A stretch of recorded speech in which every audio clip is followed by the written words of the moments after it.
June 14, the Solemnity of Corpus Christi. The Solemnity of the Most Holy Body and Blood of Christ is known as the Solemnity of Corpus Christi, which translates from Latin to Body of Christ. This feast is celebrated on the Thursday following the Trinity Sunday, or on the Sunday following that feast. This feast calls us to focus on two manifestations of the body of Christ, the Holy Eucharist, and the Church. The primary purpose of this feast is to focus our attention on the Eucharist. The opening prayer at Mass calls our attention to Jesus' suffering and death, and our worship of Him, especially in the Eucharist. At every Mass, our attention is called to the Eucharist, and the real presence of Christ in it. The secondary focus of this feast is upon the body of Christ, as it is present in the Church.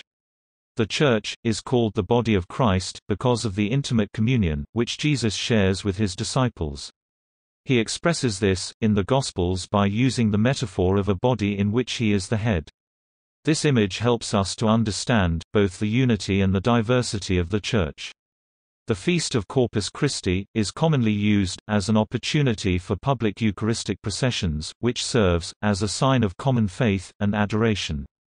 Our worship of Jesus in His body and blood calls us to offer to God our Father a pledge of undivided love and an offering of ourselves to the service of others.